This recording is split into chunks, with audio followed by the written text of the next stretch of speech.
ഫൗസ്റ്റീനമ്മയുടെ ഡയറിയിൽ 606 പാരഗ്രാഫാണ്, 606. ഫൗസ്റ്റീനമ്മ അവിടെ ഒരു കാര്യം പറയണം. എന്ന് വെച്ചാൽ എനിക്ക് ആദ്യം വായിച്ച സമയത്ത് ഒരു ചെറിയ പുഞ്ചിരി എൻ്റെ മുഖത്ത് വന്നു.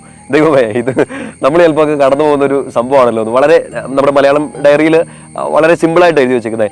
ഫൗസ്റ്റീനമ്മ ഇങ്ങനെ പറയണേ 606 പാരഗ്രാഫിൽ, മൽപ്പിടുത്തത്തോടെയാണ് എൻ്റെ ഒരു ദിവസം ആരംഭിക്കുന്നത്, മൽപ്പിടുത്തത്തോടെയാണ് ആ ദിവസം അവസാനിക്കുന്നത്. ഫൗസ്റ്റീനമ്മ പറയാണ് അതിൻ്റെ തൊട്ടടുത്ത സ്റ്റേറ്റ്മെന്റിൽ ഇങ്ങനെ പറയുക, ഒരു പ്രതിസന്ധിയെ തരണം ചെയ്യുമ്പോഴത്തേനും 10 എണ്ണം വരികയാണ്. ഇത് നമ്മൾ പറയാം, എടാ ഇത് ഫൗസ്റ്റീനമ്മ എഴുതിയതല്ലോ, ഇത് നമ്മളൊക്കെ എഴുതി വെക്കുന്ന പോലെ ഉണ്ടല്ലോ.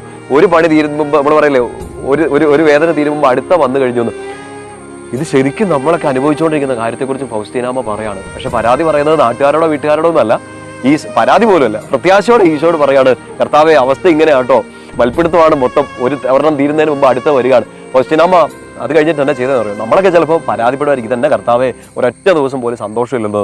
ഫൗസ്റ്റീനമ്മ പറയുന്ന അടുത്ത സ്റ്റേറ്റ്മെന്റ് നമ്മുടെ ശരിക്കും എന്ന് വായിച്ച് നമ്മുടെ കണ്ണ് നിറഞ്ഞു പോകും. ഫൗസ്റ്റീനമ്മ പറയാണ്, എനിക്ക് അത്രയും വലിയ മൽപ്പിടുത്തം, ഈ യുദ്ധത്തിന്റെ ആധിക്യം കൂടുന്ന സമയത്ത് ദൈവപിതാവിന്റെ കരങ്ങളിൽ ഒരു കുഞ്ഞിനെ എന്ന പോലെ ഞാൻ എന്നെ തന്നെ സമർപ്പിക്കുന്നു. അടുത്തൊരു സ്റ്റേറ്റ്മെന്റ് ഉണ്ട്, നിങ്ങളത് വായിച്ചു നോക്കണം. 606 പാരഗ്രാഫാണ് കേട്ടോ. ഞാൻ നിരാശപ്പെടത്തില്ലെന്നാണ് ഫൗസ്റ്റീനമ്മ പറയും. അതിന്റെ കാരണം എന്താണെന്നറിയോ?